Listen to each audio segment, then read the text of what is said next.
You're listening to Packers Talk Network. PackersTalk.com.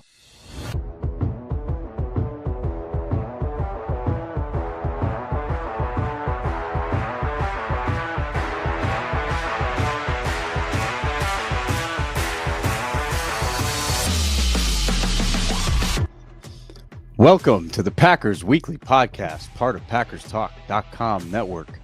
I'm your host, Miles Teddick, joined by your co-host, Tim Hamilton. We are diehard Packers fans that love talking about the Pack. We're not getting into all the national sports media talking points. We're sticking to the top topics around the Pack every week, breaking down games during the season, sorting through all the drama and the rumors of the offseason, a little bit of draft content in there too. If y'all want to support the podcast, please spike that like button for us. Give us a follow on all those socials. Tell your friends about the show for sure. Let's get a little Packers chatter on here. And most importantly, head on over to the Packers Talk YouTube channel. Hit that subscribe button. Hit that little bell next to it for some bonus points. We would greatly appreciate that and love all of our listeners and subscribers. Tonight, we got a little wound licking to do. We got to clean up this loss. That's fine. We'll do it. Not going to linger on this because we're on to Seattle, man. It's going to be a tough game in Seattle. We got to think about this now. We can't be, too emotional. I think there's some risk there for the team. Sometimes after a tough loss, it's hard to bounce back. But before we get started, a few words about our sponsor, Wisconsin's own Ticket King. For over 30 years, Ticket King has been providing Packers tickets to Packers fans. You can find them on the web at theticketking.com or visit their locations in Green Bay and Milwaukee. For direct links to specific Packers game tickets, go to packerstalk.com/tickets or browse their website at theticketking.com. Good evening, Tim. How we doing, sir? Doing all right after this loss? Can we handle it? Good evening, Miles. I'm doing better now tonight than I was after that game Thursday night. So we've had a few days to let it sink in and, look back on it. Ready to get on to Seattle. But yeah, definitely feeling better. Wasn't a good time Thursday night. That was a tough loss. Really good game. I mean, if you weren't a fan of either team and you were watching that was a good football game. It was entertaining, but certainly, a gut punch for the Packers to lose a game like that. So, we'll talk about it. We'll dissect it, but feeling better now that we've had a few days to recover from it. How about you? Yeah. It's not the end of the world. I think part of Packers Twitter makes it feel like it's the end of the world. And certainly part of Lions Twitter is egging that on. There's some absolute absurdities coming out of that side of town, even at 12-1? Is that where they are? They don't know how to win because they've never won. So this is a new thing for them. And you got to act like you've been there before, Yeah. I think that's the way the saying goes. But they haven't been there before. They haven't been there, so I guess hard to act like you've been there before. Yeah. That's pretty good. Yeah, you're seeing all of a sudden there's some Lion fans popping up that you haven't heard from in decades. So, yeah, I mean, I guess they can enjoy it. We'll see how far they get in the playoffs. They're a really good team, and I don't think it's anything for the Packers to be ashamed of to lose to the Lions road game on a walk-off field goal like that. So, but it's just the way the game went down and the circumstances leading into it where you knew it was kind of a big game for the Packers, and the Lions, especially up front defensively, were a wounded team, Yes. and the Lions found a way to win and the Packers couldn't. And I think, to me, you look at both games this year with the Lions and it kind of just felt like that was the difference. The Packers made mistakes. Especially the first game, there were fewer mistakes, but the Lions played a more complete game and they found a way to win, or maybe more importantly, they found a way not to lose. And I don't think the Packers have learned that yet against these good teams. I think you saw some of the Packers' weaknesses get exposed a lot more against a good team like the Lions. And that's what's going to happen when you play a team on the level like the Lions. That's what's going to happen when you get to the playoffs. You can cover up those weak spots and where you're deficient when you're playing Jacksonville and Tennessee and Chicago and some of these teams. You're not going to be able to cover it up as well against Detroit, or you're going to have to overcome it and have a plan to overcome it better than what they did against the Lions. So, right. Yeah, I don't think I see a lot of people, or not a lot. I mean, there are Packer fans that are making this seem like it's the end of the world, like the season's over. It's not. There's a long way to go. There's a lot, 4 regular season games, and then we'll see what happens in the playoffs. They could get another shot at the Lions and beat it. It's not far That fetched. is not even close to unheard Right. of. Now, before they get to that point, they need to get a lot better. There's a lot to clean up on. They need to take care of their own business first. But Mm-hmm. it's disappointing the way they lost and the fact that they or lost both games to the Lions this year. But it's not the end of the season. It's not the end of the world, and it's something for them to hopefully learn from, because the margins are so much smaller. You can't make as many mistakes, or not make plays that are there to be made in games like that against good teams. You can get it at other times, so you got to clean it up. And the Lions have figured that out now over the last couple of years, and that's why they're at where they're at right now in the NFC. Absolutely. It's a level that the Packers have to get to, and maybe that happens for them this year. Maybe that's something that they're not able to get to. But we'll see. It's going to play out. It's tough loss, but it's something that you hope that they can build on and learn from, and that it will propel them when they get to the playoffs and they're facing good teams every week, and they're able to overcome and learn from the mistakes that they've made, and step up and take their game to the level that it needs to be at to beat teams like the Lions. Well, and they get to learn a lesson at a advantageous time, right? Yeah, it stinks to have this loss. You wanted to see them bounce back after losing at Lambeau, and you certainly thought you could with the injuries up, on defense, and even throughout the game, they lost even more players. I think it's definitely got a touch of disappointment. It's like, dang, you're not quite there yet. But man, honestly, we've been saying this for several weeks now. The Lions are playing better than any other team in the league. And I just don't see anybody forcing me to be wrong about that yet. So you just lost a really close game, 3-pointer, field goal at the end, to the best team in the NFL right now, the team that's playing the best in the NFL right now. That's not a bad place to be. There's no moral victories, but you also still got games to play. You're not even in the playoffs yet. So this is, to me, a good lesson learned at a time that doesn't cost you as much. You're not in the playoffs. So losing this game at the end of the season, you learn from it. You got more tape on your opponent. If you look at it, it's not easy to beat a team a third time in a season. I looked up the statistics. It actually happens. Yeah, it happens more times than it doesn't. So right, if you win the first 2, your chances of winning the third is about 67%. So, yeah, just by history data, the Lions have a 68% chance of winning that rematch right now. But from a football perspective, like just a competitive perspective, it's hard to beat a team a third time. Your tricks are out of the bag, right? Everybody's known, and that's on both sides. So it really becomes a slugfest. And, I think that is where things probably favor the Packers a little bit more. I think the Lions are a lot more dangerous of a team to opponents that haven't faced them yet. And that's not to say that they're fraudulent in any way. That's usually the case, right? Like, if you haven't faced a team, you're not going to play as well against them because you just don't know what to expect. You don't know, the players, the coaches. There's just a lot of unknowns there, as opposed to a team that you not only played twice a year, but now might play a third time in this season.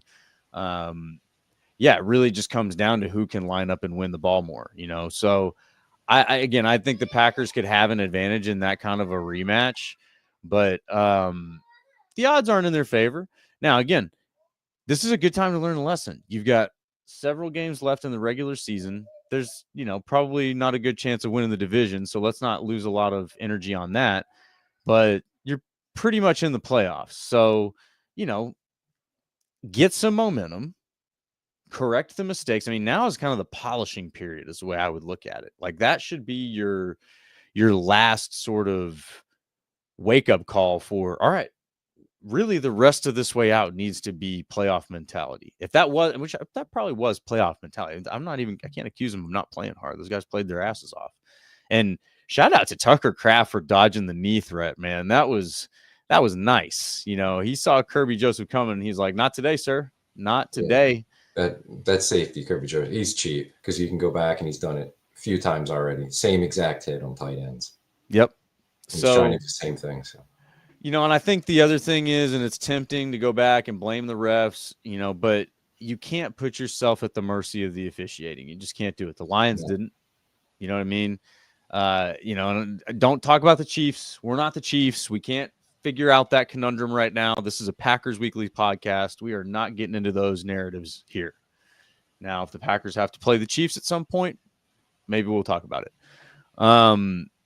But the point is, you can't put yourself at the mercy of the officiating. You have to win without that, right? And they've done that over the last few weeks. They've won convincingly by multiple scores. They've sort of imposed their will on both sides of the ball.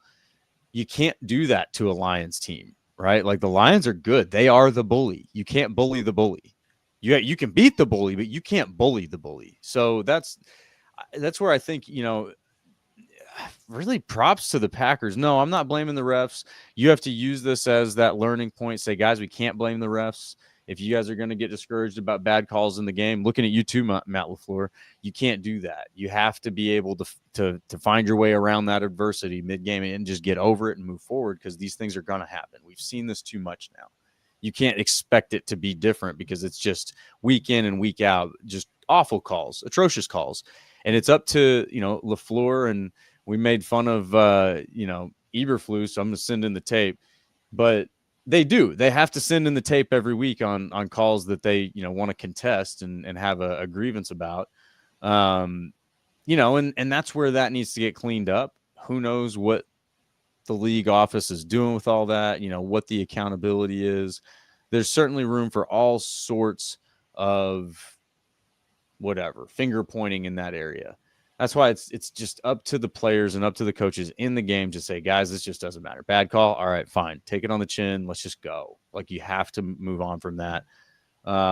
That's my biggest thing from this game is you have to be able to understand that adversity is going to happen mid-game, whether it's an injury, a bad call, a drop ball, a turnover, something's going to happen, and you have to be able to overcome that quick and just mercilessly, man, like just with fury.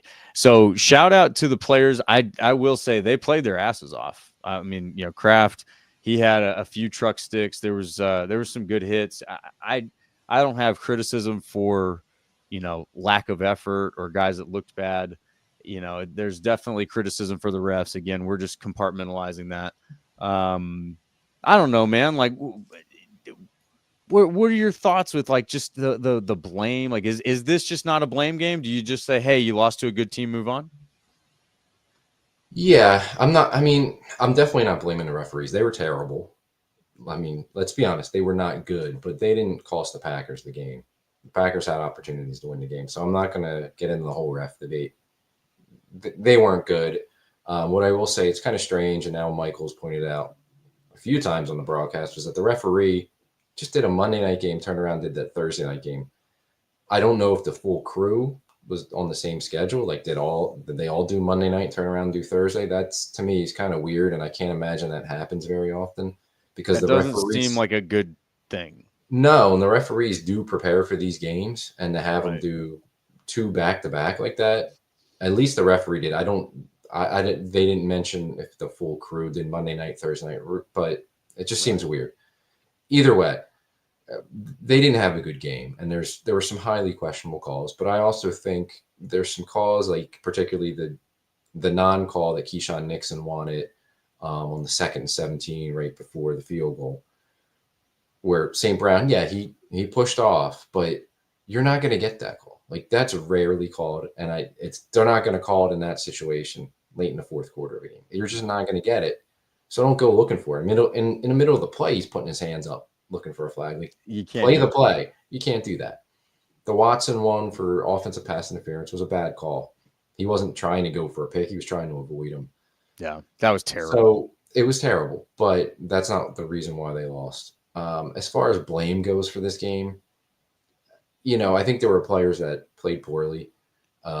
There's some things that, from a preparation standpoint, they came out really slow on offense.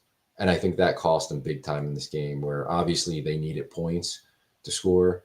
And their defense, after the opening drive, gave them a couple stops, and they couldn't do anything with it because their offense they came out so poorly. They came out looking to throw the ball. I mean, the first play of the game was a play action. They were trying to hit a deep shot. Why? Yeah, they really needed you need rhythm first, then take the shot.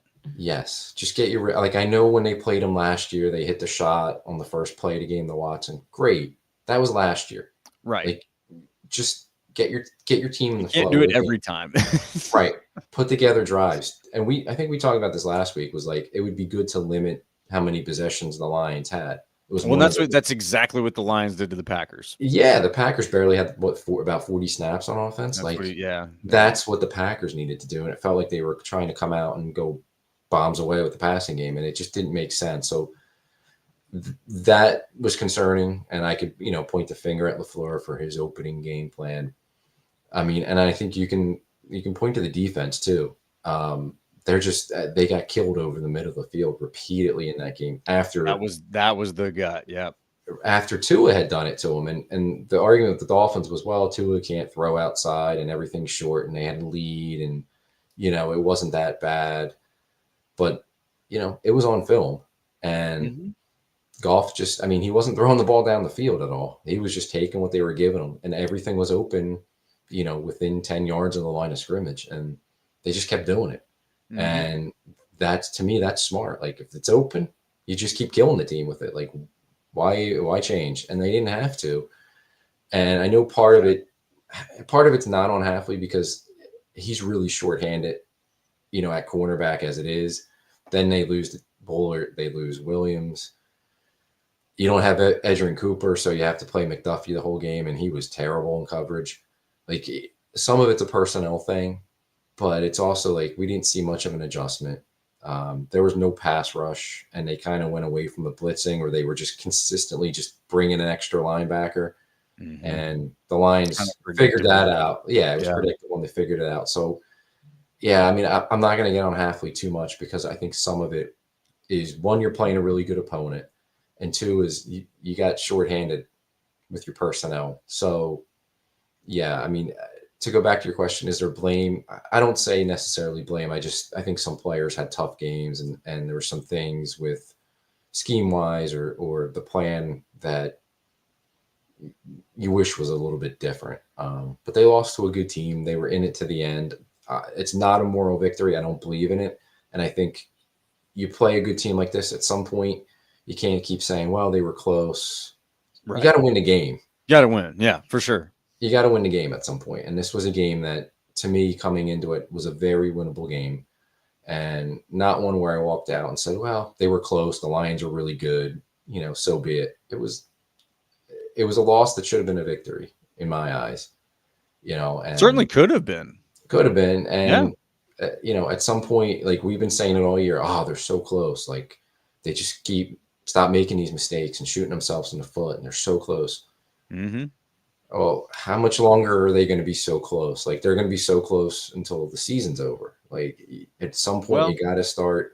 Now, I know there's 4 games left, and you can get hot and you can get in the playoffs, and they can figure things out. But at some point, so close, you just got to make it happen. And against a good team. And that's where I would say my concern level around that is pretty low, because you don't see signs of complacency. Even in terms of, the mistakes and that kind of thing. I think that they haven't eliminated them, but they've definitely cleaned them up. And certain players have cleaned up their game. Somebody pointed out that, Nixon has had his 3 best graded games this season, these last 3 weeks. So he's kind of heating up at, when it matters. And then holding the Lions rushing offense to 111 yards and 3 yards a carry for one touchdown. Man, honestly, if you'd have told me that before the game, that you hold them to 111 for 3 yards a carry, 3.3, yeah, I think you should win that game. The run Because defense, I thought the run game is what would have gutted you. yes, they were really good. And I think Yeah. the one long run they gave up to Gibbs was the play where Wooden was in the backfield and almost took the ball from Goff. Right. And then he missed them, or, he just was a fraction of a second late, and Gibbs broke it for whatever it was, a 20-some yard run. But yeah, the run defense was really good, and it's been really good now for, 3 weeks in a row. So that's a good sign. Yeah. And you could argue, well, I mean, the 49ers was a good test. You could argue that the Dolphins was maybe, not a great test on the ground or against the run game. But I mean, the Lions are as good as it gets right now. Their O-line is probably the best in the league. There's probably not a better 1-2 punch than Montgomery and Gibbs. There's probably some that are as good, but I don't know about better. So yeah, that I think is a great test. So I guess more what I'm alluding to is, like, you have a shot now to take these pieces of, hey, maybe in that first matchup against the Lions, you figured out one thing and you were able to apply it in this matchup, and now you figured something out, but now there's still a couple of other holes that you need to figure out. And having a third chance to do that against a team, I think, is why it's so considered to be difficult to beat a team 3 times in a row in a season. If you're stopping the run like that, next time you meet them, and you sharpen that pass rush a little bit, now all of a sudden maybe Goff has a little bit worse of a day. Like, we've seen, he's got the capacity to have a bad day. And if you can't run the ball effectively, and then all of a sudden you've got an effective pass rush in your face, that sounds like a pretty good recipe for beating those guys and stuff in that offense. And you potentially have another shot at that if you can get some momentum here, get in the playoffs, and make a run. Yeah, I feel like you take that game that they played, and the offense starts quicker and plays a full game instead of showing up only after halftime. And maybe I don't think the pass rush is going to come around, just because we've been waiting for it all year. We've seen it in, game here, half here. We just haven't seen the consistency. But if they can force another turnover, they were living off turnovers. I know they got the one from Nixon, led to a touchdown. You need more than that, though. Yeah. Right. And you get a better start on offense, and you play a similar game, you can beat them for sure. Yeah. I mean, the best part is if they could get a pass rush and could get pressure, because Goff's a different quarterback when he's got guys around him, when he has to move his feet, when his first read's not there. But they haven't had the pass rush all season. And I hope I'm wrong, but I just don't see it all of a sudden magically coming around. Maybe it will. More time in the scheme and guys stepping up. I don't know, but we haven't seen it. So that's the concerning part for me with the defense. It's just, you haven't seen that all year. But to your point, the run defense is definitely showing signs of, like, they're on their way up. And that's a big deal, man, because Yes. that's in the past been such an Achilles heel for them. You get in there, you got a good hot offense, you probably have a decent pass rush, but man, people can just gut you for 5 and 10 yards on the ground, and you just can't get over the hump when that's the case. And that's where, I think that they're playing a game of whack-a-mole, but they're starting to win. Like, you're figuring out this rush defense. Okay, well, let's not affect the things that we're doing right in that category, but let's tweak some things to help out the pass rush here. And the other benefit of all these play calls is, in terms of data, is, Hafley can look at his play calling effectiveness, right? All right, what did I do here? What did I do there? How did that work out? Why did that not work out? What would be a better way to apply pressure in that situation? Those are all things that they're going to be approaching when they break down this film. And the good thing about this is, again, that the Lions are the class of the league right now. That O-line, class of the league. So it gives you a good measure to say, all right, well, how do we beat this? If we can beat this, you could probably beat just about anybody else. Hey, quick shout out to Daryl. I don't want to mess up your last name, man. It looks like Azian. It says, let's forget about the refs. It's in the past already. I'm with you, man. I agree. No blaming the refs. You got to make sure that you're not at the mercy of the officiating. That is what is most important. But also, yeah, man, we definitely saw Jacobs. He was like a wrecking ball out there, man.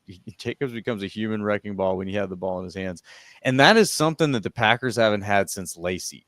You know what I mean? Like they haven't had that running back that is just like you just don't want to tackle him. You know, I think AJ Dillon was supposed to be that, and maybe had some flavors of that at times. But man, Jacobs looks like one of those guys where the guy lined up across from him is like, all right, I gotta do this again. Here we go. Yeah. You know, you have to like get yourself going to tackle that dude, especially when it gets cold. Yeah. And I like that they've finally realized give him the ball in the red zone, especially inside the 10, because he's just plowing through. And you see, I mean, I think at the bye week, they were 29th in touchdown percentage. I think they're up to 12th now since the bye week. And it's just because he's got, was it back to back? He had 3 touchdowns? 3 touchdown games. He's scoring a lot. I mean, there might be from 1 yard, but they're touchdowns. And they realize like they're getting down there and he's getting the ball a lot when they're inside the 10. And it's like, that's what you need to do. And I think what's even more impressive about Jacobs, especially in the Lions game, was he was making those yards on his own because the run blocking was not good. You know, he was definitely a couple times he had holes, but the offensive line didn't help him, and that was a surprising game. I think it's just a one-off for the offensive line, but man, especially the first half, they had protection issues. I guess maybe they weren't ready for the amount of blitzing that the Lions were bringing, but you were going against a bunch of backups, a bunch of guys that they had signed off the street, signed off their practice squad. Yeah. They were getting a ton of pressure. Josh Myers had a brutal game, but it wasn't just him.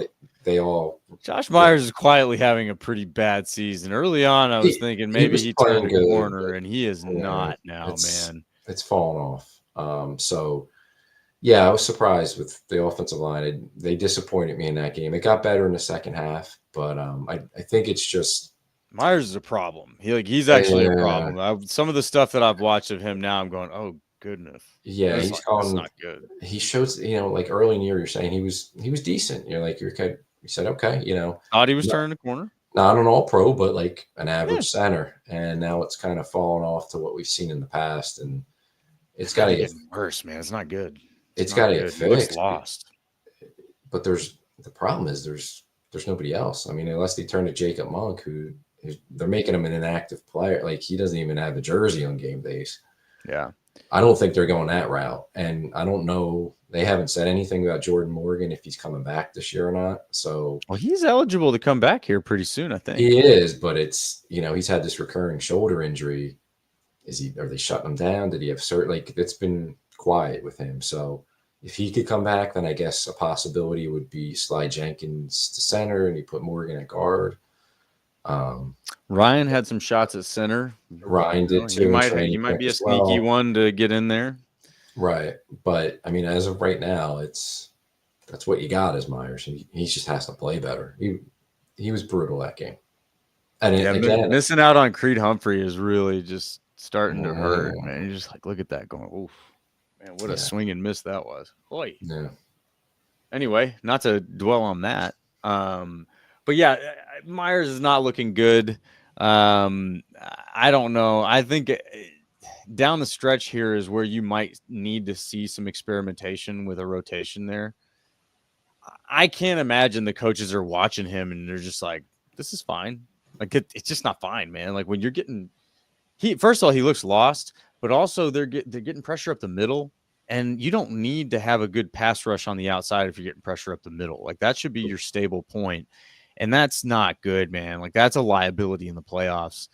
You've got a stretch here where you're already pretty well secured in the playoffs. You're not guaranteed it, but I think that it's literally like 99% chance for a wild card. So figure it out, right? You don't necessarily need to win these games by a ton. Keep your players safe. Don't get Jordan Love hurt. Yeah. But maybe figure out something else at center, at least a thought of a plan B, because it's getting uglier, I feel like. It's bad. And I mean, just 2 quick things with that is, one, they got Leonard Williams coming up this week for Seattle, and he's playing some really good football for the Seahawks this year.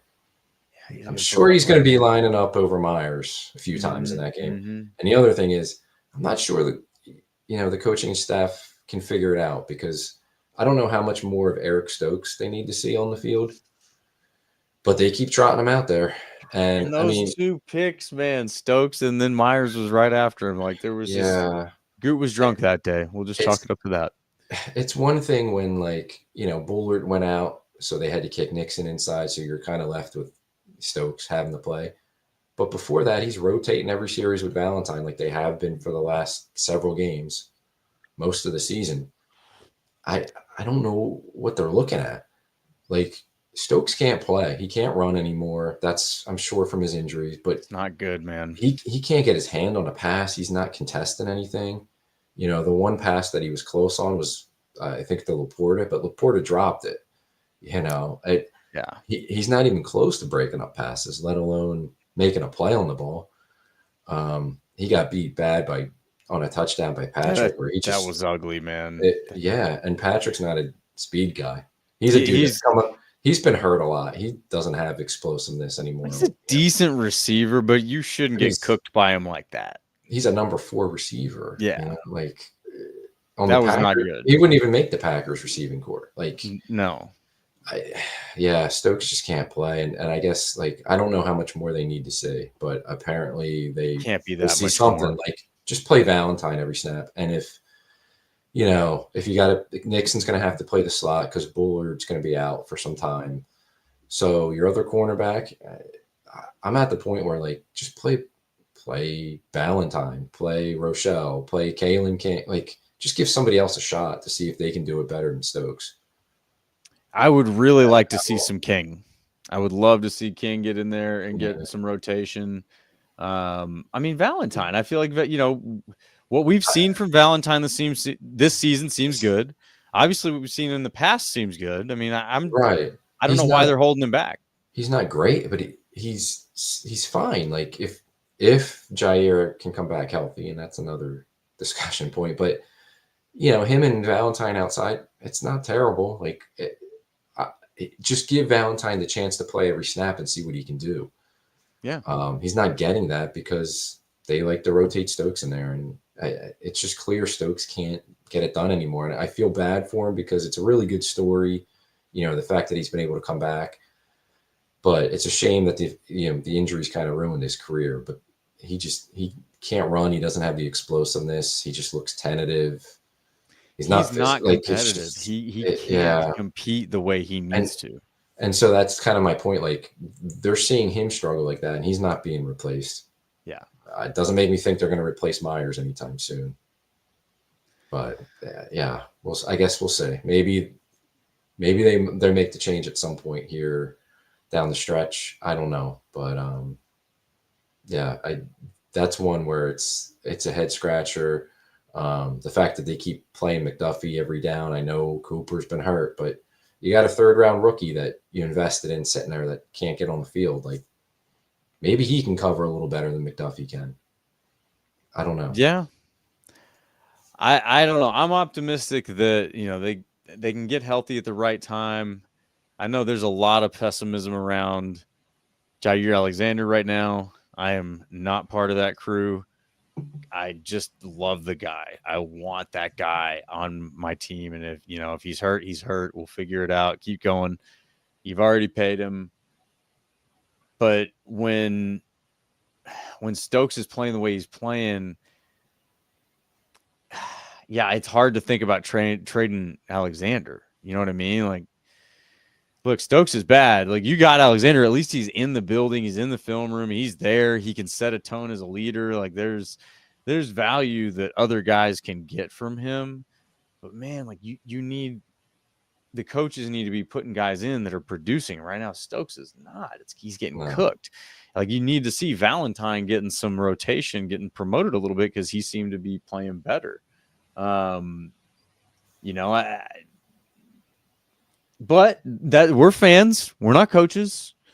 There's reasons. We don't get to know the reasons all the time. So we got to roll with that.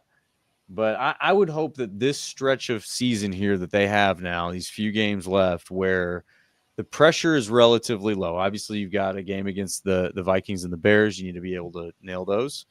Right? There's still one against the Bears? Yeah. Who they end the season with? I mean, yeah, that's right. I knew I was making that up. But yeah, so those are important games, but you're probably already in the playoffs and you're probably not going to win the division. So in terms of, movement, there's not a whole lot of place to move at this point. Finish the season as strong as you can, but figure some stuff out right now. Like this is a kind of a unique chance to have some low pressure situations to figure things out. Yeah, it's interesting because they're not going to win the division. Their chances are just about zero. So, Yeah. and that's whatever. That's reality. That's the way it is. They're in a tough division. The Vikings are ahead of them. But I don't take this as, hey, we've almost clinched a playoff berth. We'll be there. But like, lock it in, starting with Seattle, and start dialing it in, getting that playoff mentality. Don't go just cruising through these last 4 games because you're probably going to be in. Like, start getting the playoff football level now, so that when you do get to the playoffs, you're ready to go. Don't take these games lightly. Don't be looking ahead. To me, should be a preview of what you're going to be in the playoffs these next 4 weeks, and I win them all too. Like, of course, yeah, go win them all.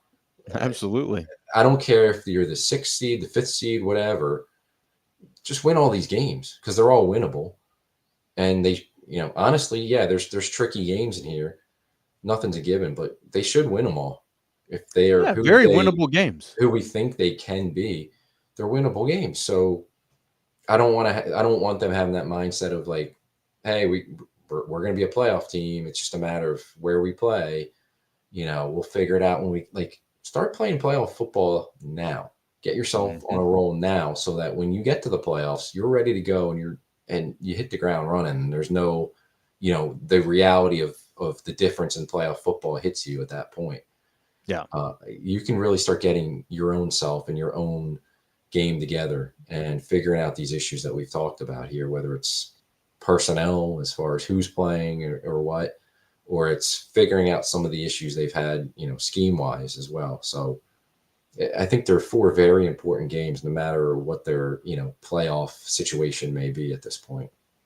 Well, and this isn't measurable, but I would argue absolutely they're important games because one of the most important things in the playoffs is momentum. If you can go into the playoffs with some momentum, there's something to that. We've seen it year in, year out. Team gets hot. That's how the Packers won their last Super Bowl. They were the 6th seed. They were right on the cusp of not making the playoffs, and then they go off on a run and win a Super Bowl. So you've got to have that as a possibility. Obviously, you can't, plan your momentum and, we're going to win these games specifically, that kind of thing. But I think that there's a way to approach this that says, here are opportunities to figure out specific things. Maybe you have an idea who the playoff teams are going to be. Obviously, the Lions are one that you've got to have in your mind that you have to be able to beat, and whatever it is that they're doing, you've got to be able to overcome that. And if other teams are doing it, gives you a chance to practice against those same situations. That's the kind of stuff that I would look for, is maybe you're scheming less for certain scenarios to beat that team, and instead you're scheming more to test certain scenarios against that team, to see how that goes for future reference, and we'd have to compare defenses and things like that down the stretch. I haven't done that deep analytical exercise. But I do know, and, again, shout out to our buddy Daryl there, said that, the Packers they've gone through adversity. They fight through adversity, and they have, and they do. That's really the thing that you have to practice here. You've got starting with a game on the road here against Seattle, where we're talking about next, but the Packers have only won once there, I think, on the road since like 94 or something like that. Is that true? Did I see that? Do you know what I'm talking about? Yeah, I know they won in '96 Super Bowl year. Maybe that's what it was. They've only won once there since '96.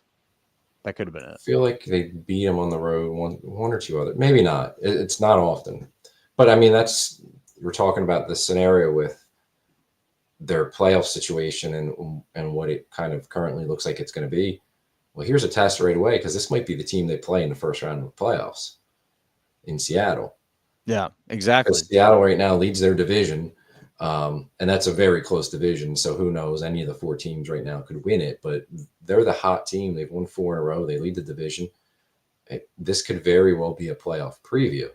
So you're game planning for them. Maybe, in the back of your mind too, you're thinking like, yeah, we want to see how this is going to react, how they react to what we're going to do here, because something to store away, because we might be seeing them again in a month in the playoffs up there. So yeah, I think this is a really dangerous but also interesting game for the Packers coming up in Seattle, because Seahawks are hot and they're in a fight to win their division. The Rams are right behind them, and then not too far back are the Cardinals, and the 49ers are still in it, even though they're both 6-7. They're playing good football, and it's a potential playoff preview. And it's, how does the Lions loss carry over into this week? We haven't seen that from this Packers team, where that kind of carries with them. But does the Lions loss carry over, and how do they react? Is there a little bit of a hangover? Yeah, because they know it was such a big game. Yeah. I think coming off that mini bye helps them, just mentally reset as well as physically. Hopefully, yeah, it's like a 10-day period. That's yeah, good. Yeah, it was definitely nice to have that.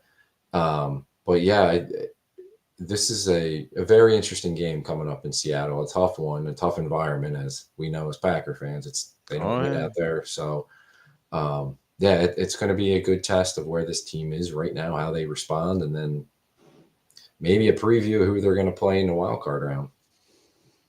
Well, I mean, let's get into it, right? I mean, we've talked enough about this Lions game. We get it. The Lions beat us. Shout out to friend of the show, Seventh Letter. Also, he's a Lions fan, hanging out with him on the Freezing Four podcast on Wednesday nights. He called it. He said, last team that has the ball will probably win. I thought it'd be close. He was right. Pretty smart guy, knows ball. He is a Lions fan. He's not one of the more obnoxious Lions fans that have been kind of out of pocket this week. Good dude though, had some good banter last week, and he nailed it. So yeah, hats off to the Lions. You got a good team there. You guys are probably the best in the league right now, but let's see how long that lasts, because it does not for long. NFL stands for not for long, so we'll see. But yeah, on to Seattle. So the Packers have struggled to win in Seattle a lot.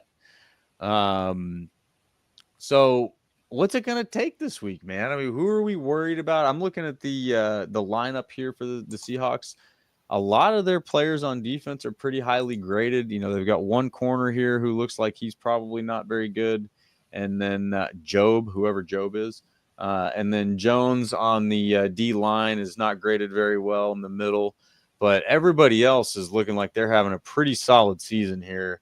And I think this is going to be a tough matchup for the Packers. Like I hope they had time to bounce back mentally, psychologically, whatever.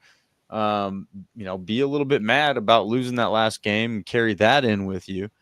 But I think this is going to be a tough game. I mean, Seattle's a tough place to play.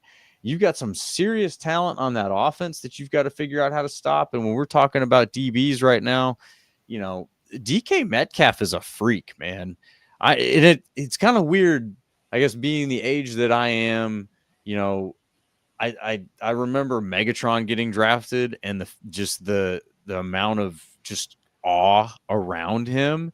And I'm looking at DK and I'm like, physically, isn't he kind of like a little bit even more impressive than Megatron though?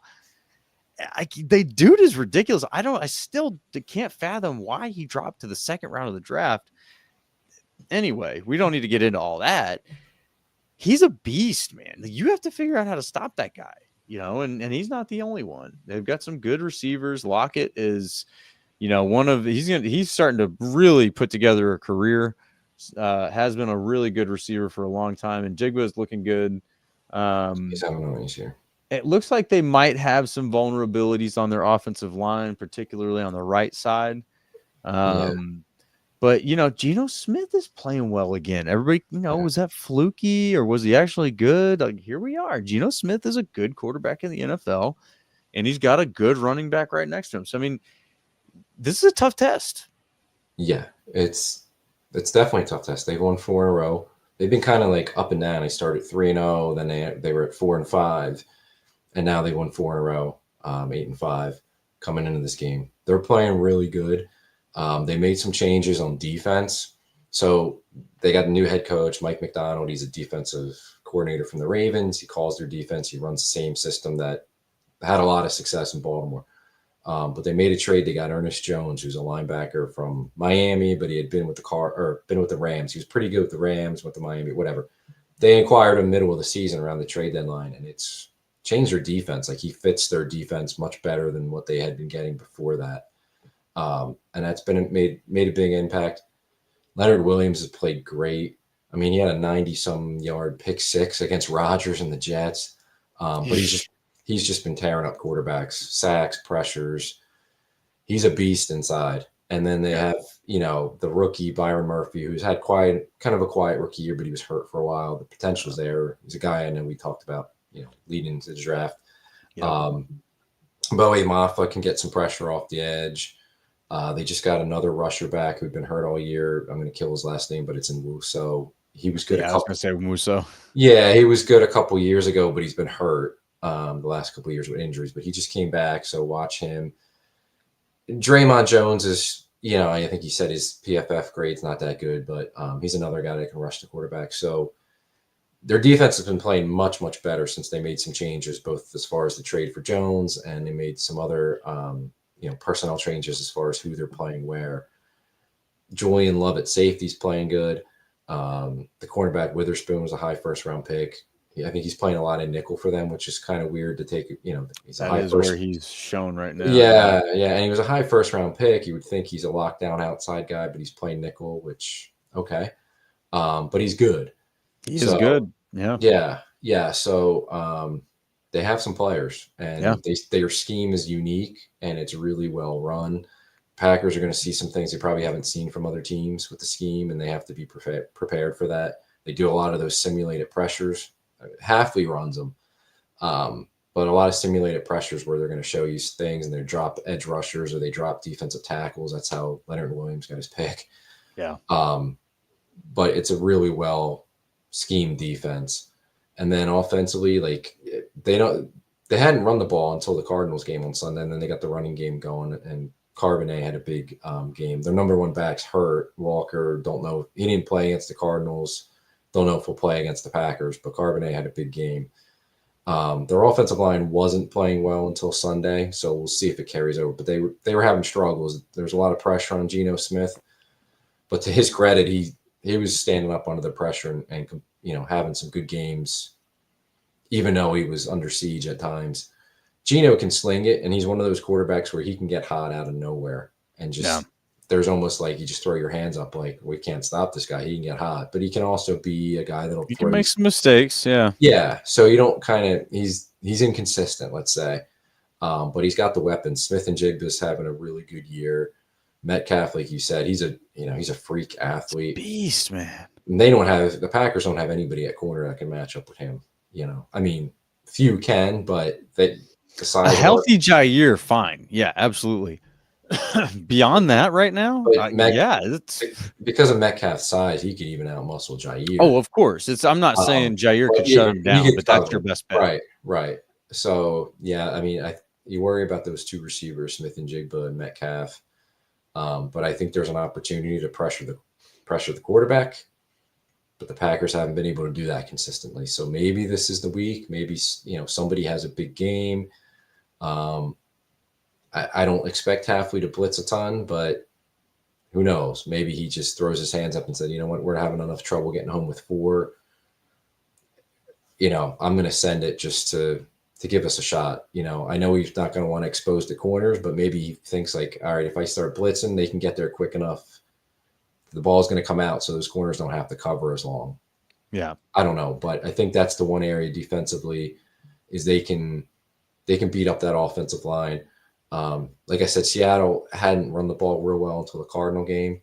The Packer run defense is playing well, so I think they can neutralize the running game. It's just, can they generate pressure on Geno Smith? Can they get off the field? Yeah. And then I think offensively, you got to manage the different looks and the different things you're going to see from the Seattle defense. And you got to block Leonard Williams. And I would think they're going to see the tape of Myers against the Lions, and Leonard Williams is going to be rushing inside over Myers a lot, I would think. So you got to, just like any team, you got to stay out of third and longs against this defense, because then it's a guessing game as far as what they're going to run against you. And, Jordan Love's going to be hesitating and thrown into some traffic. So win on the early downs. I'd like to see them come out offensively and just give him some early, easy completions. Yeah. Enough with the hero ball, man. Why? Right. We don't. I thought we traded that to the Jets, man. Like, stop that. Stop. Yeah, and I think it's partially LaFleur. I think it's partially Love, but there's some LaFleur in there. When you come out with that deep shot from play action, from play one, right? There's some LaFleur in that. Or how about the second half, the flea flicker on first down? I think it was after the Lions had scored. It was like, what are you running a flea flicker for? Let's take it easy, man. Right. So just let him get some early completions. Yeah. A 5 or 6 yard completion is not bad when it sets up 2nd and 4. Then it opens up your whole play. Let them get into a rhythm, figure out what they're doing defensively, but just play ahead of the sticks on 1st and 2nd down. Yes. And then run the damn. You got to back like Jacobs. There's no reason to not be ahead of the sticks. You just do that, and then get a first down, and then you can take a shot. Get the defense on their heels, get them off balance, and then take a shot at them. But and that's where my criticism of LaFleur has been in the past is he's an emotional play caller. Like, he's one of those that I think when, he saw Sean Payton do the onside kick against the Colts in the Super Bowl, what was that, like 06, the Saints-Colts Super Bowl. He came out of the half and he did the onside kick and got the extra possession, and they end up winning the Super Bowl. And, it's just like, he's the guy that saw that and was like, ooh, I could do that. You know what I mean? Like, I could win like that. I could get somebody off guard, and I just don't sure, you can. That's cool. I love that. I thought that was a great play, especially in the moment, but not all the time. You got to not do that sometimes. I think, and I think part of it is this mentality, you need explosive plays to win, which you do. Yeah. But I think he gets that too much in his mind where they chase the deep ball too much. They chase the explosive play when it's you know what, you can play more like Jared Goff played, where if he's got to check it down underneath to his backs and his tight ends, he can do that. And next thing you know, he's tearing you up. Exactly. That's how you get for those first downs, man. Right. And that's why Campbell can go for all those 4th downs, because it's 4th and 1. It's not 4th and 6. Exactly. And they've won enough for the defense to be wondering what's coming next instead of being ahead of that and kind of imposing their will. So that's what I would like to see them do against the Seahawks, is just get some easy completions. Dink and dunk a little bit early, and maybe that'll open up things down the field more. Once you're drawing the safeties up, you're getting Seattle to start biting on the underneath stuff, then maybe you can hit some over their heads. But just settle in. It's a tough road environment against a team that's playing really well right now. Yeah. Let your quarterback get comfortable, and rely on the running game too. Yeah. So that's what I like to see offensively, and I think it's defensively. It's how can you generate pressures and how can you get off the field on 3rd downs. That's going to determine what they do. Yeah, for sure. No, our friend Daryl's got a comment. I think it's a good question. Yeah, they're stacked on defense, but are they just as good as the Packers defense from your perspective, realistically? That's a fair question right now. I think that's a fair question. I will say this. The Packers defense, I think, probably has more talent than the Seahawks defense collectively, but I think that the Seahawks defense is playing better than the Packers defense right now as a whole. And I think, there's probably a little bit of a mix there because the Packers run defense is playing well right now. I don't know how well the Seahawks run defense is playing, but the back end of the Seahawks looks strong. Whereas the Packers right now, the safeties, we got McKinney back there, we got Williams back there, but the DBs are beat up right now, man. I mean, Alexander, we need him back. And, I don't think he's back this week, is he? That was one of the updates that LaFleur didn't give on Monday. So okay, yeah, I haven't heard that. We know he said Bullard's week to week, so he ain't going to play this week. And Evan Williams is in the concussion protocol, so. Oh shoot! Okay, who knows? Yeah. I mean, your back end is really beat up right now. So are they as good as the Seahawks? if you're looking at this going into the season, yeah, I think the Packers defense is better than the Seahawks defense, but I think that there's some aspects of the Packers defense that are underachieving, namely the pass rush, but also the beat up nature of the secondary right now, not having a full Jair, not having potentially Williams and Bullard or whichever, Cooper being in and out. Yeah. You don't have your full unit. And I don't think they've had their full unit at any point this season. So that makes it tough. That makes it tough to play to their potential and be as good as they should be. But I'm with you, man. I think they could be very good.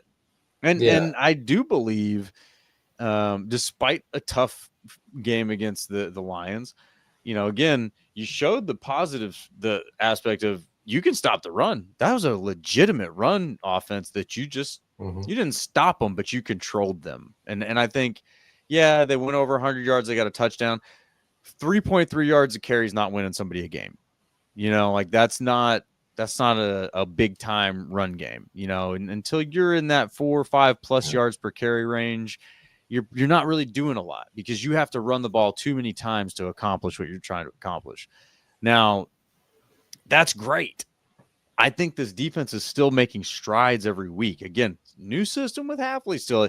We're deep in the season. I get it, but there's still a lot of things that they're figuring out for the first time every week. I guarantee it.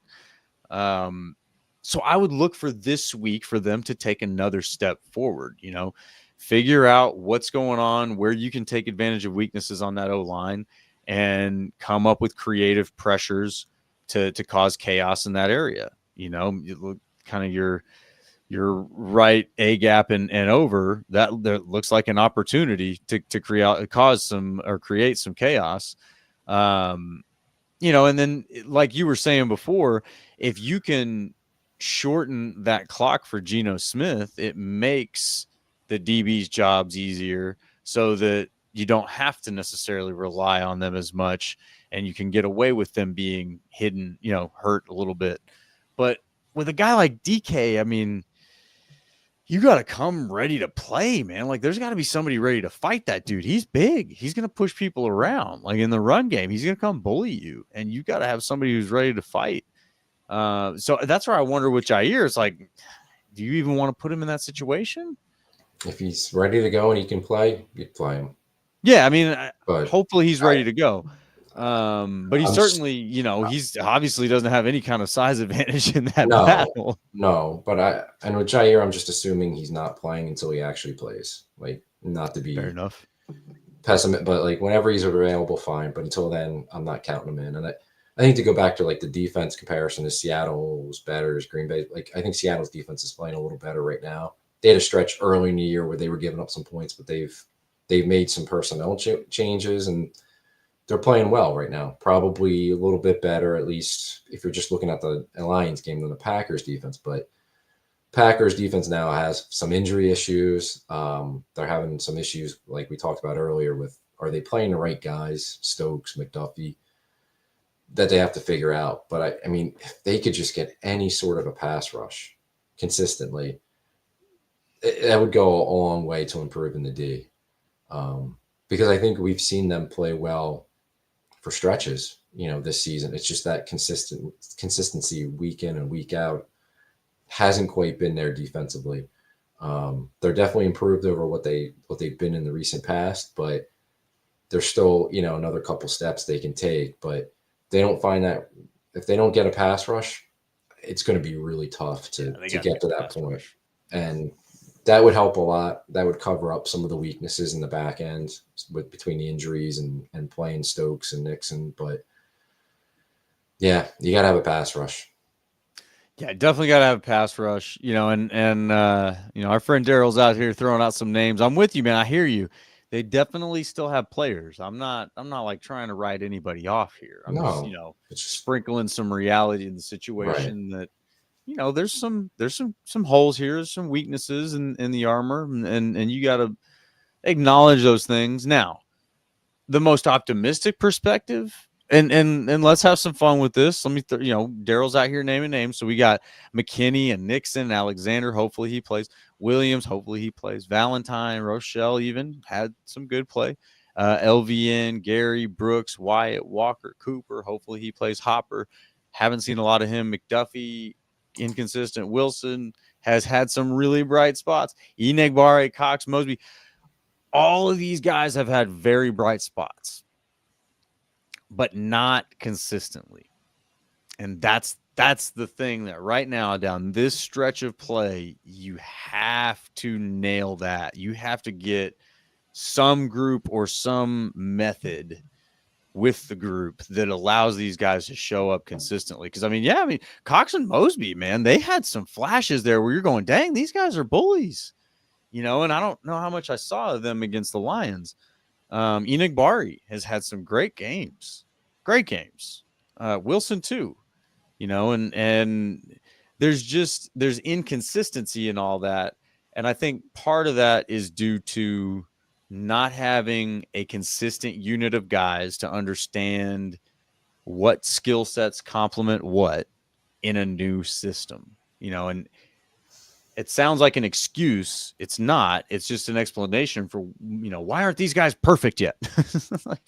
Like you got to get these guys to gel and be cohesive. Well, you need them to be there every week. And right now they're not. 1 week Jair Alexander's there and 1 week he's not. 1 week, Quay Walker's in, 1 week he's not.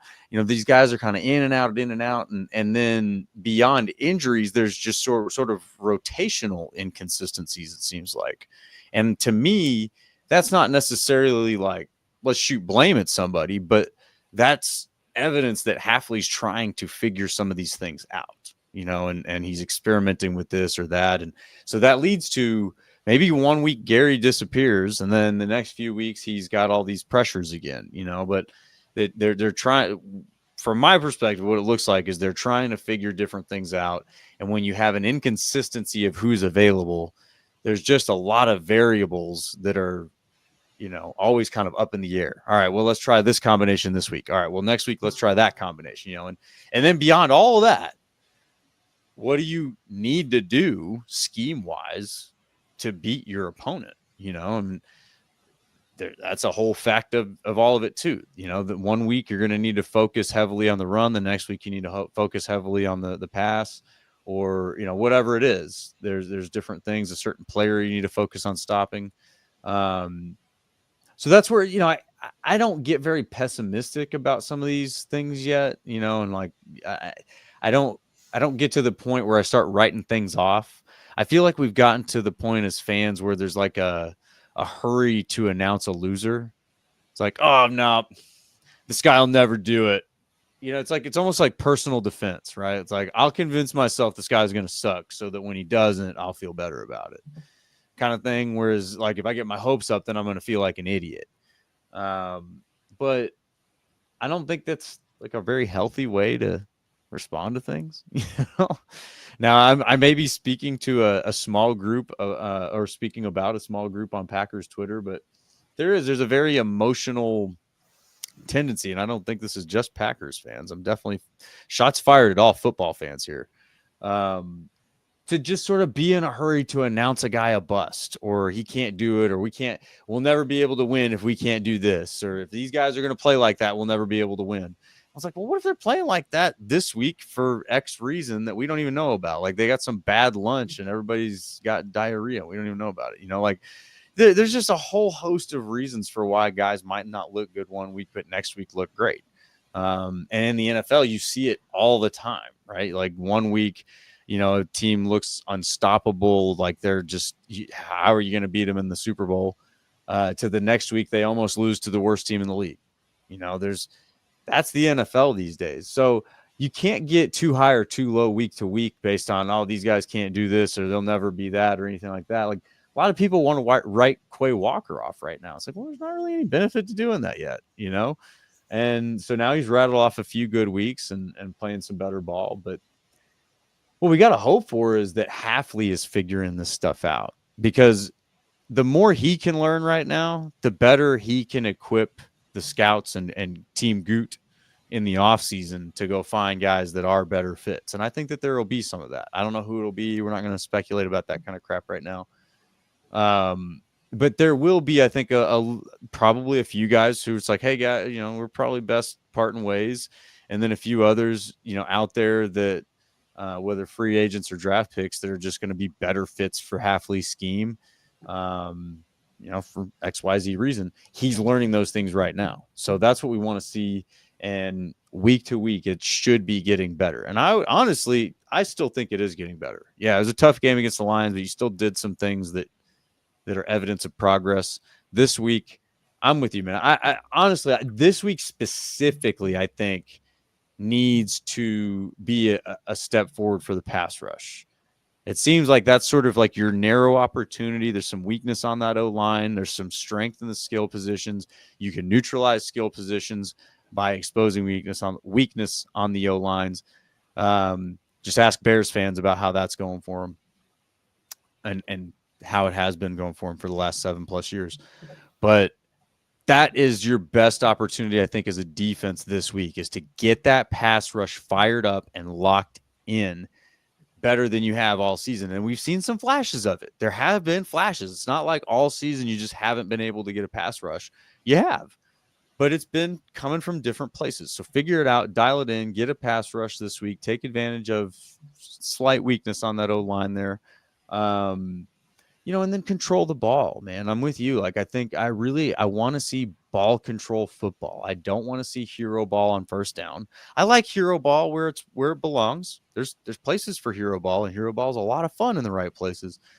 But first down at the first play of the game or the first play of the half, it's just not it yet. Like, let's build some rhythm. Let's get some things going and get the defense on their heels, get them guessing, and then play hero ball, right? Because you have a running back that people are afraid of right now.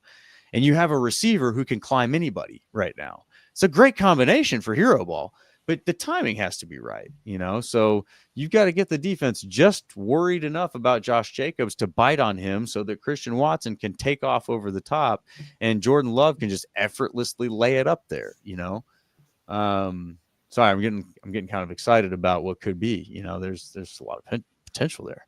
But this is a ball control game to me. It's a tough environment.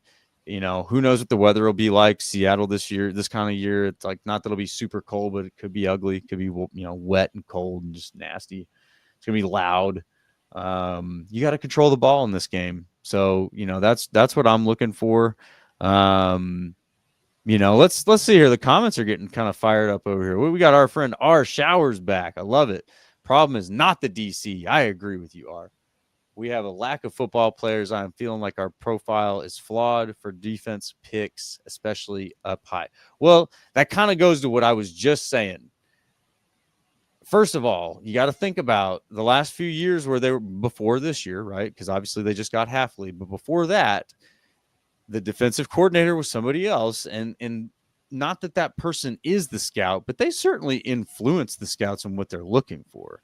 So, if we're worried about the profile and, maybe the model for defensive players and how it's been, I think there needs to be an opportunity for that to get adjusted this offseason too.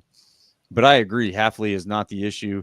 And again, there's a lot of evidence of progress throughout the season, and that is what Hafley should be measured on right now. So I don't know. What do you think, Tim? I don't think Hafley's the problem. I think he's trying to figure it out with his personnel. And I think he's short on personnel in certain spots. And one of those is cornerback. And I know we've all, since we've started this podcast, we say a lot of good things about Gutekunst as GM. We like Goody. You got to call him out when he doesn't get it done either. Yeah. And we talked about it at draft time. It was strange when they didn't draft any cornerbacks until the 7th round. They took Kalen King. Yeah.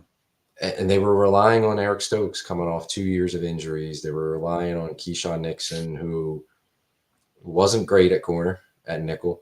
They were relying on Jair, who was coming off injuries and that weird suspension. And Carrington Valentine, who was, 1 year in, showed some good signs, but you didn't really truly know what you had in him. Right. To not add to that room, it was a mistake. And it's proven it now because you see how Stokes can't cover. Nixon's had his struggles. Jair can't stay healthy.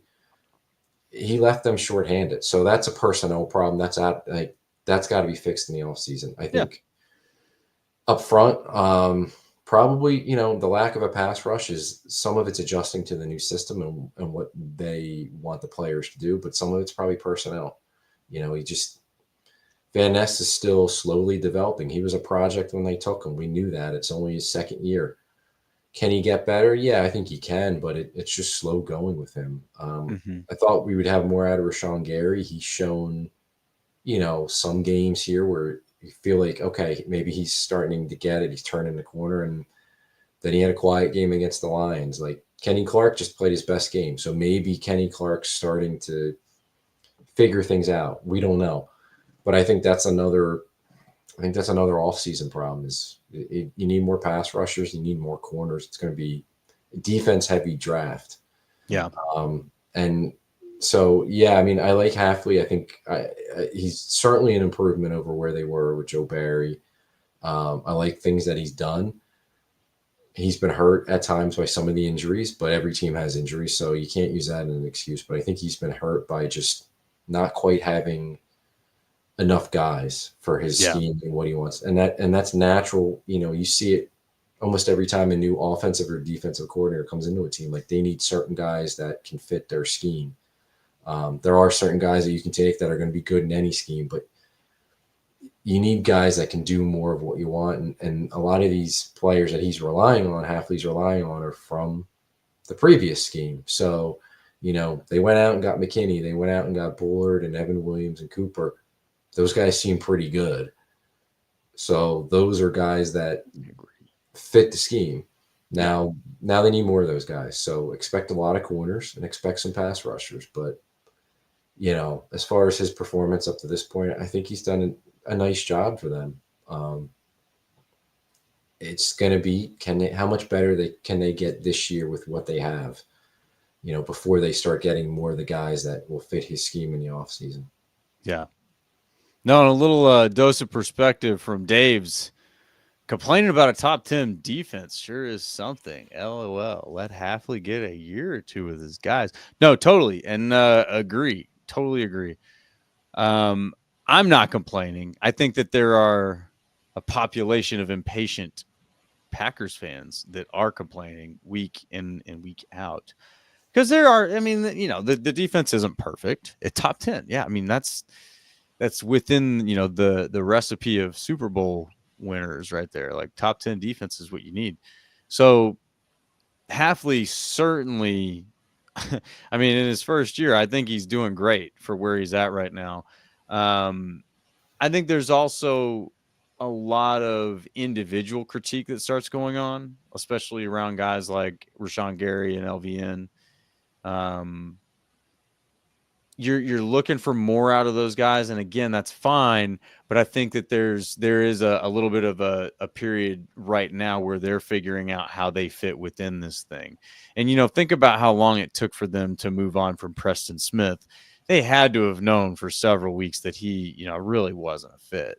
So there's a lot of figuring out that's still happening. That's all I'm calling out. I'm definitely not complaining. And I'm a Hafley fan, man. I really want to see what this thing looks like next year this time, right? Like after they've had another off season to work on some of the flaws of the scheme, work out a few things. What if we tried this person here or this way and, get another round of free agents, draft picks in here and another, just more time to figure out the best way for this thing to work, because I do believe that Hafley is a good leader, a good play caller. And he seems like a student of the game. He seems like somebody who is really trying to figure things out every step of the way. Whereas that's like the antithesis of Joe Barry. Joe Barry was just week in and week out going too high. Don't beat me over the top. Please, too high. Don't beat me over the top. Just don't do it. And it's just like, dude, please, can you just like try to scheme at all? No? All right, cool. Got it. So, we don't have to watch Preston Smith cover receiver one in press coverage anymore. That's a big, big improvement. But we do have to give these coaches some time with these players that weren't necessarily selected for their scheme. It's time to work with these guys, and I think it'll come around, and again, I've said it a few times, there's a lot of evidence of progress throughout the season. Week to week, you've seen growth from certain guys, just certain areas, you're figuring it out. stopping the run against one of the best run offenses in the league. As our friend Dave's pointed out there, top 10 defense, that's a big deal, man. To be a top 10 defense is you need that to win a Super Bowl. It's a prereq there. So, I think that it's natural to have some doom and gloom after losing a game like that, especially where I think a lot of Packers fans, myself, yourself included, felt like they could win. You felt like the injuries on the Lions defense, you're probably going to be able to take advantage of. But, you also just feel like the offense is hitting its stride and has a chance to win. They put up 31 points. That's not a bad outing. So it's disappointing. It's easy, I think, to complain after disappointing losses like that. But that's where I say, no excuses for losing, man. On to Seattle. And, this is a test. Like, you really do need to look at this as a playoff game, right? Like, you want to go into this thing, or you want to come out of this thing knowing that, you not only belong in the playoffs, but you're going to have a say in who comes out of the playoffs. And this is a good benchmark here to see where these guys are at. Can you go on the road in one of the toughest environments and beat a good team? Not a great team. I wouldn't call them a great team, but they're a good team. So what are your predictions, Tim? What do you think's going to happen? And chat, light it up. Let us know. Give us some scores. What's going to happen in this game? Yeah, I think it's a close game again. I think it comes right down to the end. I'm going to take the Packers to win, but I'm not super confident in that. I think, it's a tough environment against a team that's playing really good football right now and can present some challenges to the Packers. But it's going to be interesting because they very well could get this team again first week of the playoffs. There's a pretty strong chance of that potentially how it plays out the rest of the way. So I'll take the Packers. I think, field goal, 1-score game right at the end. They pull it out. They find a way. They bounce back from Detroit, which would be a really good sign to go on the road and beat a team that's playing well like this after you just lost, a gut punch of a game in Detroit. So that would be a great sign for this team. And I think they can overcome it because they've overcome other adversity throughout the year. So I think they bounce back. I think it's going to be a tough one. It's, they're not going to go in there and roll over the Seahawks. Don't expect that at all. It's probably going to be pretty ugly too, but I think they find a way to pull it out in the end. It's going to be a fourth quarter game that comes down to the very end. Yeah, I agree. This feels like one of those ugly ones where, we've had a few of those this season already, and you're just like, hey, they won it. They won that game. It doesn't matter how, it doesn't matter if they should have, they won the damn game. This is what that feels like to me, and I do feel like they should go in and win. I think they will win, but I do think it'll be ugly. I think this game gets won by turnovers. I think the Packers get enough turnovers to swing the game in their favor. They probably struggle to move the ball a little bit, but move it enough and score enough to win. And Seattle probably moves the ball a little bit, and I think that turnovers are the difference. I think that Geno Smith will make some mistakes, and you got to make him pay for those mistakes. And this defense they're pretty good at that. They make guys pay for mistakes. So that's what I would look for. That in combination with getting the pass rush alive, bringing that to life, force those mistakes, and then take advantage of them with, Nixon, McKinney, the guys that are there. Yeah, that's what I would look for. Sloppy game, probably some frustration, probably, whatever, ugliness. Yeah. But I'll say I don't think it's going to be too high scoring. So let's say this one will be 27-20 Packers. So I'll go with that. But, all right. Well, we got a lot of chatter in the chat. You guys didn't drop any scores. So we can't go through any of those. But if you guys are still with us, thank you so much. Thank you for being with us this late into the evening on a Monday night. I don't know if the Cowboys won or not. I know that game was going when we started. But now is the end. So please head on over to YouTube, Packers Talk, hit the subscribe button, hit the little bell next to it too. And we will be back next week talking about a victory over Seattle, talking about how we were right about all of our points on the game, and streaming live 9:30 p.m. Central Getting into the following game, I believe what's Seattle after that? Is it the Saints? I think. Yeah, Saints on Monday night. Saints. Yeah, so we'll be breaking down that game next week too. So come on back, y'all. Have some chat. Oh, Dave, thank you so much. The Cowboys lost. What a great way to yes end this episode with a beautiful little cherry on top. Thank you, Daves. Appreciate you. Oh, and comes in with a score too. 35-17 Packers. Let's hope Love so. it. Thank you so much. But yeah, thank y'all for hanging out with us tonight. It's always fun when you guys hang out in the chat and get a few of your points in. Y'all are some smart fans, man. I love the banter. Always room for the rivals as well. You Bears, Vikings, Lions fans out there that feel the need to speak your mind, come on in. We welcome you. We like it. But most importantly, you guys enjoy this week. Enjoy this Packers football we have in front of us. This is a beautiful time of year for football fans, for Packer fans. Let's have some fun with it. We got a winning team. Who knows what happens next, right? So, all right, guys. As always, go Pack.